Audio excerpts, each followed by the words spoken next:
Africa, where we come from, we'll not talk some kind of like this. We'll say, wider, wider, wider.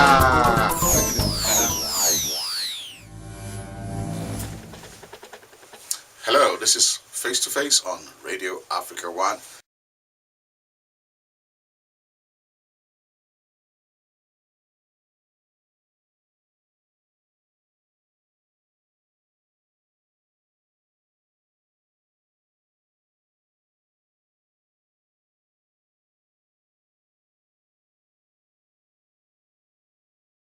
And very, very worrisome. And I will just take you very quickly to issues surrounding security breach across the country. We've had, bomb blasts across the country, whether it's in Warri Delta State, whether it's in the federal capital Abuja, whether it's in Port Harcourt, whether it is in Abia State, whether it's in Bayelsa State, as we just heard of recent, just yesterday. So we've also heard of 13 containers of arms and ammunition seized at the Lagos port. There's an American company based in Texas that specializes in the building of armored vehicles. Earlier in this year, in February, they already said they had too many orders to meet up for the Nigerian market. As a result, they were shutting down orders from other parts of the world and concentrating on providing armored cars, bulletproof cars, to Nigerian politicians. What that tells me very clearly, with everything that is going on, the proliferation of arms in Nigeria, what it tells me very clearly is that the politicians are actually gearing up for war. And if already politicians are saying, look, it's a do or die affair, it's a fight to finish, and we are seeing bombs exploding, and all these bombs, without a doubt, all have some kind of political coloration, then I'm a little bit scared for the project called Nigeria in 2011. But as Nigerians and as journalists, we will do our best, but we continue to pray. Nigeria is a very, very fortunate country. We have always called on God. The churches, the mosque, usually have what is called a prayer for Nigeria. And we have, at the darkest hours in Nigeria, the darkest times, we have always seen the hand of God by way of divine intervention. I will tell you, at the risk of sounding a little bit, I don't know how to describe it, though I'm not I don't want to describe myself as being a religious fanatic, but I will say that I'm looking forward to some kind of divine intervention for Nigeria in the successful conduct of the 2011 elections. Felix, design intervention is desirable, yes. But what is institutionalized? What is the government doing to make sure that there is a peace? The government keeps assuring the people of a free and fair election. But we know, for instance, that the incumbent president, Goodluck Jonathan, is also running. And we see that his interests in taking part in the elections will itself present some major problems. A lack of problems.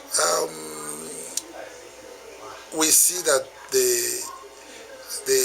the rise against the Jonathan candidacy itself by politicians from northern extraction who believe that the constitution of the People's Democratic Party, as stipulated in some sections, does of course give the North the right to power in Nigeria till 2011, at least within the People's Democratic Party. And so they see a situation that President Goodluck Jonathan is trying to rob them of their right.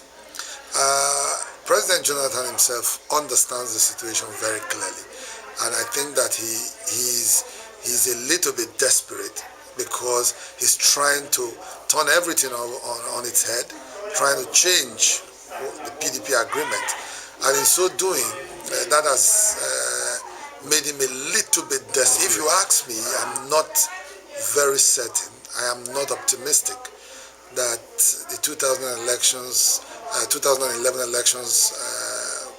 being put together by President Goodluck Jonathan, I do not think that they will be free and fair. I think,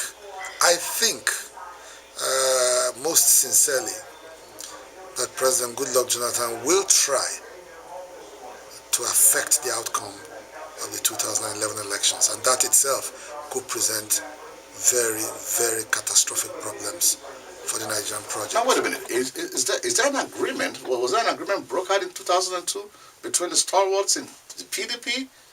Does President Jonathan know about this? Jonathan, you must understand, comes from the Niger Delta region. There is some sense within the peoples of the Niger Delta region that since Jonathan has found himself in power, the people of the region in the last 50 years of Nigeria's existence has not had an opportunity to be in government. And so they're seeing this opportunity by Jonathan as some kind of divine intervention to, for the people of the Niger Delta region to have access to power. Remember that for 50 years, the northern part of Nigeria has been in power for about 38 years, while the southern part has been in power for about 12 years. Largely, that 12 years has been controlled by the southwest. If you recall that Obasanjo alone is responsible for 8 years in his 2 democratic terms, and again a year and a half thereabout as a military president. You will notice that the Southwest has taken a large chunk of the 12 years of rulership that has come to the southern part of Nigeria, while 38 years we've had leaders from the northern part of Nigeria. So that itself makes people from the southern part of Nigeria, and most particularly from the Niger Delta, which forms the south part of Nigeria, as they feel deprived and they feel that they do not have access to power. They see this opportunity as one created by God, and they see this opportunity as one that President Goodluck Jonathan cannot afford to throw away. So there's a lot of encouragement from people of Niger Delta towards Goodluck's presidency for him to continue.